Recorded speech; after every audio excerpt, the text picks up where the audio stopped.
Hey there, Internet. Keeve here, and welcome to the Cars and Keeve YouTube channel. And in this video, we're going over the Smith Pump Zero sprayer. Now, Smith is known pretty well in the landscaping and other areas as a great high quality pump sprayer.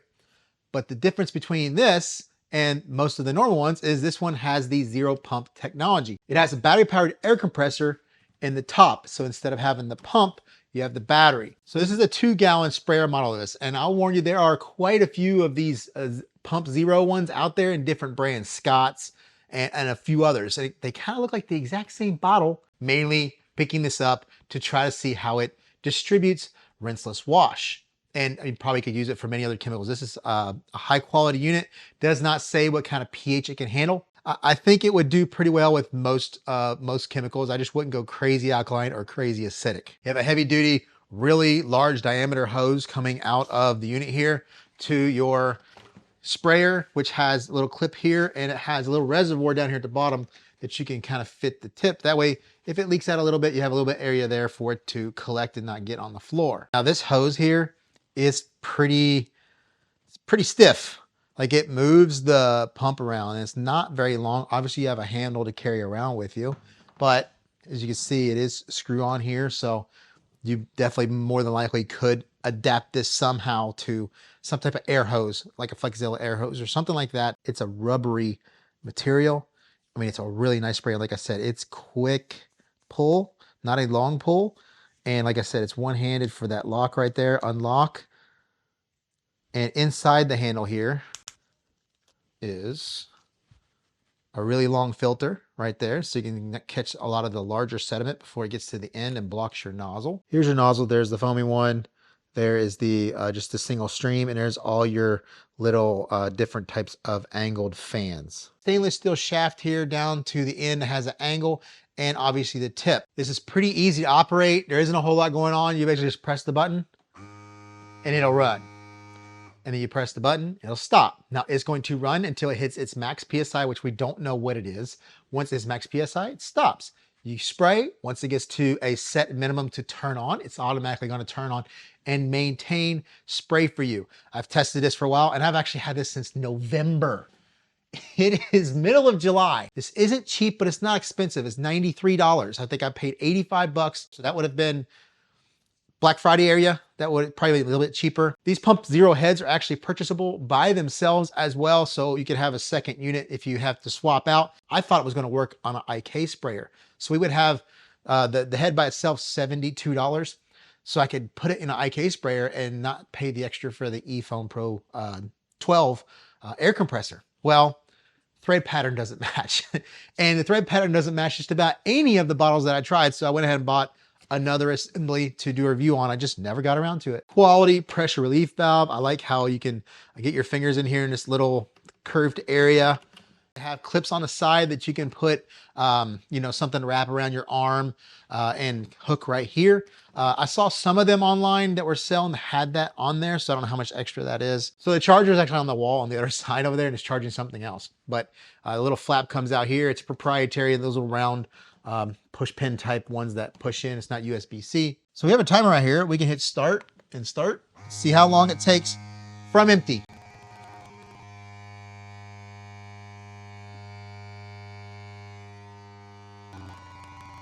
There you go. About 2 minutes, right at 2 minutes to go from completely empty on a 2-gallon sprayer to this. And here's our spray. And it's quiet. You saw that. Close to the camera, we're in the 60 range, over about halfway, 65. Right next to it, about 69, 70 decibels. So it is not loud at all. Pretty good little sprayer, right? Let's see how it performs on the panel, the different spray patterns, how well it pumps, and the length that it can run. So before we get into that, check the links below for anything in the video. Don't forget to like, comment, subscribe. Let's have some fun. So I have 2 gallons in here. We'll set that there. I'm gonna put the stopwatch up here. Clear that out. We're gonna run this. As you can see, very quiet, much louder when it's just sitting on the table, reverbing and vibrating off of the table there. It's doing really well right here. And if this hose can be a little stiff, if it's kind of messed up on you, you can just undo this a little bit, swivel your hose. That was pretty quick, 20 seconds, and then you can re-swivel it back. Now this is the, the adjustable fan. So we'll start at the stream. Pretty good right there. It is not, it turned back on right there, but it is not, like a Sunjoe right there, which is electric pump stop. Turn off pretty quick. It doesn't hit as hard, but with the stream, what kind of, and how adjustable is this to a fan?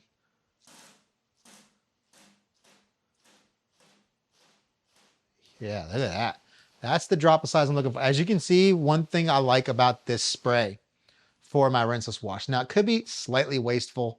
I don't know about wasteful, but you're getting a lot on the surface, and the beads are larger. So on a surface like this that beads really well, they're going to fall off quick. But as you can see, there's no mist in the air at all. It's just the liquid on the panel.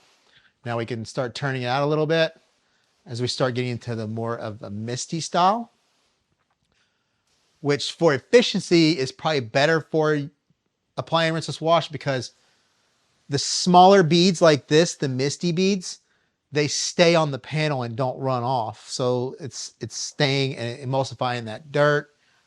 But this right here is a good spray method. You can see the mist isn't way up here. So when you're working at an angle, you can spray up and that mist is going to fall on the car. So it's not like you're wasting that mist. It's pretty good. This is full mist. So we can cover pretty fast. You see it turn on and turn off pretty quick. Yeah, that's the one thing about this adjusted nozzle is it goes from mist to stream in one rotation, but a quarter of the rotation is most of the adjustment. From that to that's a quarter. And then another quarter is to that, and then another quarter gets you to stream. So I'm not a big fan of that. I like more versatility in the adjustment, but I mean, you get what you get. But I do like the patterns. I like that mist pattern because it's not crazy, foggy mist. It's actually an effective spraying mist. And then you have that kind of in-between mist. And then you have the heavier, like that heavy droplet.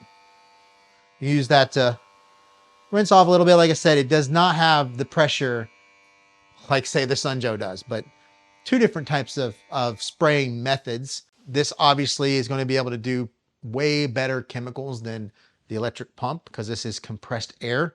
The liquid and the chemical isn't going through a mechanical unit to destroy like it would with that. That's a pretty good spray pattern. Now I'm gonna hold the trigger and I'm just gonna let it run. We're gonna try to let it turn on here. If we're going back this way to say like this mist kind of in between, it's not going to use as much air. As you see, it hasn't turned back on yet. If you were to use the stream, you're forcing more water through, more air void. It's going to need to kick on sooner. You can see it hasn't even turned on yet and we are still spraying like crazy. Now, can it catch up while I'm still spraying and turn off? That would be nice. It did. It was able to keep up. So now if I went to stream, we're getting more water out quicker. Not necessarily stream, but really heavy droplet with a good bit of little pressure there. We've gone through a little over a half gallon or so. You see as we're losing water, gaining air, but actually turned off. So it is multiple times it is worked beyond the spray. It's be able to turn off. So we are not losing any performance at all. I'm just going to keep emptying this bottle with this run right here to see as it gets closer to empty how effective it is with, say, just like a half gallon in the bottle. We're at the gallon mark now. There you go. It turned off. We're getting close to empty, so it is maintaining. The minute that the liquid goes out and it's just forcing air, that is when it's not going to be able to keep up. But we're not using this to shoot air, are we? We're using this to spray a liquid. And I think this would be really good for spotless rinse. Throw some distilled water in here that you got from the store. Get on the car, get all those other water beads off, replace them with some spotless beads. Or you can keep this in there when it's really hot outside and you're washing your car. You just use this to keep those areas of the car that you haven't gotten to yet. Keep them wet before they dry out. Here's a lock feature. My hand's getting a little tired, so I can just let it go, do my own thing. You know, hold it like this. Switch hands. We get real close to empty now. There we go. There's some mist right there. That 2 gallons water lasted a long time. So you see, we are getting a pretty efficient spray. The difference between that and this, that would have gone through that 4 gallons before this would have finished the 2 gallons. It just shoots out so much liquid. It's really cool for using that for rinsing and stuff. This is just a great way to apply liquids, really is. Always depressurize before you open up the top. Now, one thing about this pressure release valve I don't like, it doesn't have the ability to like turn it to where it stays open. It just, you have to pull it. The one thing good about that is you never leave it unlocked. You see, it's a small form factor. There's not a lot going on here. It just has this little kind of diaphragm right here that keeps the condensation, liquid, and everything from getting into the head, but it opens up whenever the air is floating in. See if you can see that when I... Can't really see it. It's moving too dang fast. But that's all it is. So if you want to shoot straight, you can. You can take this angle off and then just put the tip there and just shoot straight. I kind of like the angle. This is just basically this straight shot. But since you have that basically already with the adjustable spray nozzle, I don't think it's worth it. It is a slightly better stream than the other one, but really does that matter?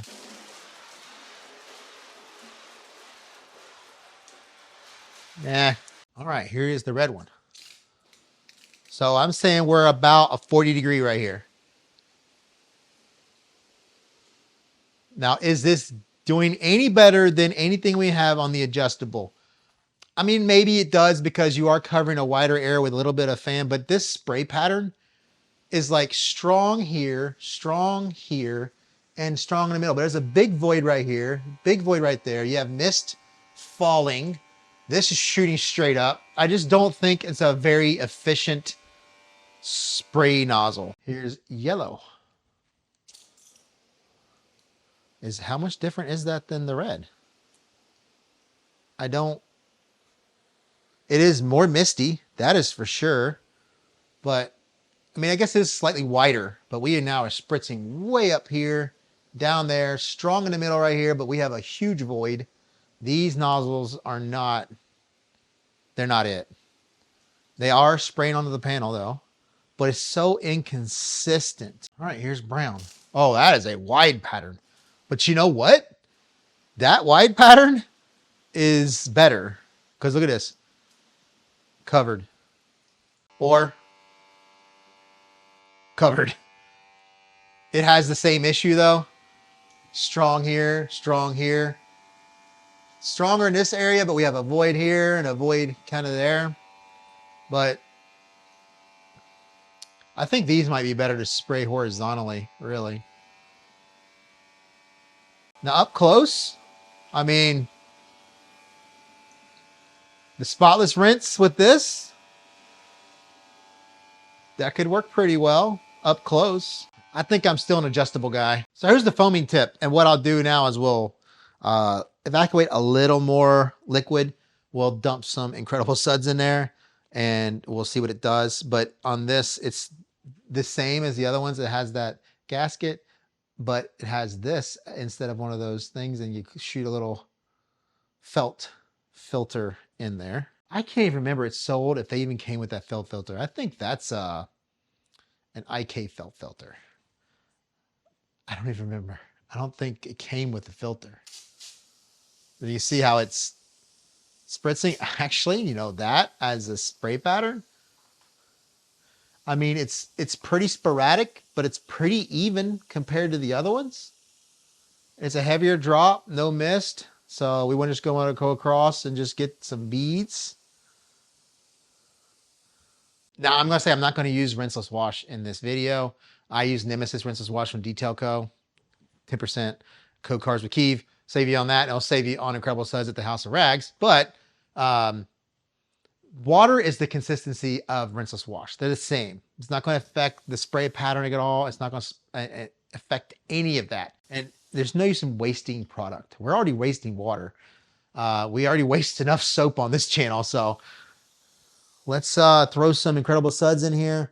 We're down to about a half gallon. So we'll throw 2 ounces of Incredible Suds. That'll be a 32-to-1 dilution ratio. That's kind of a bit much for a sprayer like this. I think normally with a sprayer, I would like to stick into 150-to-1 with Incredible Suds. So, you know, just give it the best possible advantage to foam. All right, so on my gallon DIY detail, I have gallons of this stuff. I buy it whenever they have like a 2-buy-2 get 1 free gallons. Now Ivan gave me some initial stuff for free here and there, and every once in a while they'll send me something, but I buy the majority of all my chemicals because I use a lot. And I have these dispensers on here. The dispense is exactly 1 ounce. So I just know every time I'm doing a foam cannon at 32-to-1, it's 1 ounce in the foam cannon and then fill it up. So I'm gonna use 2 squirts of this in there. That was messy.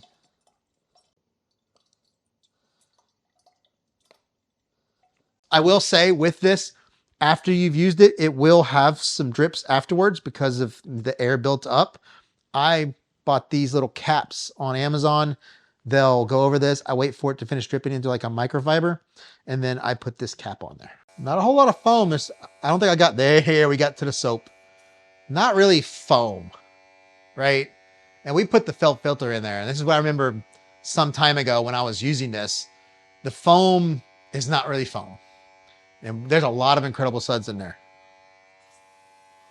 But we do get coverage with that nozzle.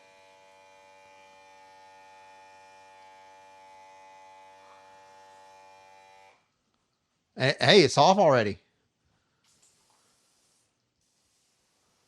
I mean, it's not foam, but we have dispersed soap. So we'll quickly go to the adjustable one, and we're shooting 32-to-1 Incredible Suds. So I would think that this would do about the same. It's not as, let's go fan. Oh, that's better. That's better. That's actual, that is considered foam, but more like soap.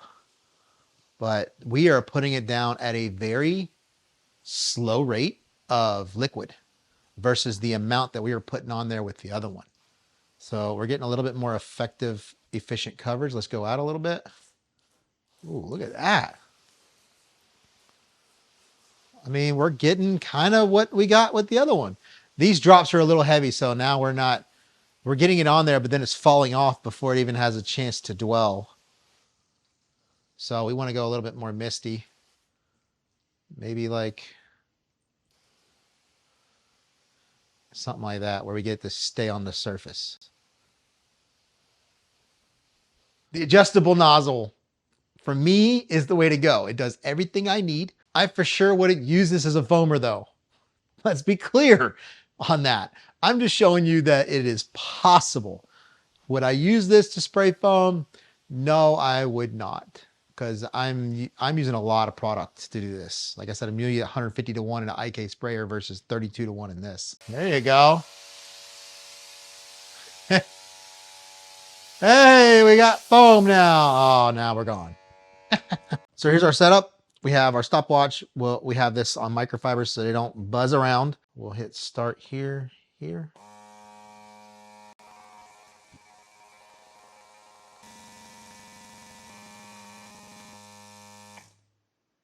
Looks like we died at 22 minutes. Will it turn back on? It did. Why did it turn off? We'll keep on going.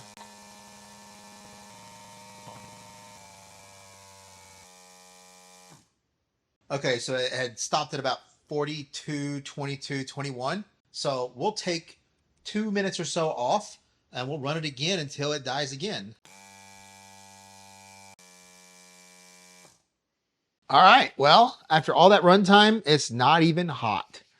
So I think it has a failsafe or whatever. It turns off after 20 minutes. So we ran it at about the 20 to 22 minute mark. It turned off. And then we turned it on again because it was still solid green. We hit 42-ish minutes and it turned off again, but it was blinking green. Hit the button again. It ran for, a minute or two longer, and it was pretty much it. Combined with the testing, I'm thinking we're 55 minutes to an hour.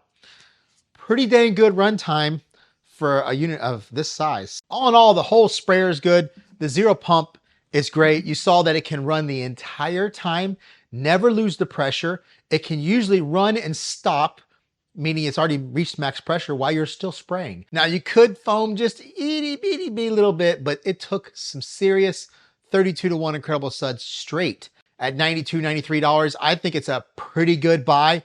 For car washing, car detailing, I don't know. It's up to you on what you want to use. Just giving you more options and things that we could use for rinseless wash. There you go. Let me know in the comments what you think. Don't forget to like, comment, subscribe. Don't forget to check the links below for anything in the video, and I'll see you in the next video. In this video, we're going over the zero not zero pump.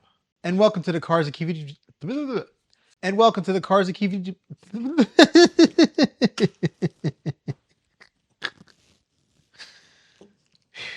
Here's our nozzles. Here's the foam one.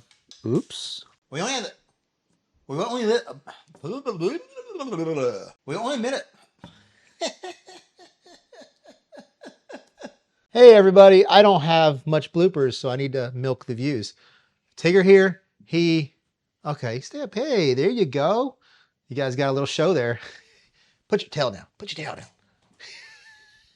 down. They both don't want to be up here. Come here. Come on, Paladin. There he is. This little guy right here. Say hi. He's going to want to get down. Oh well.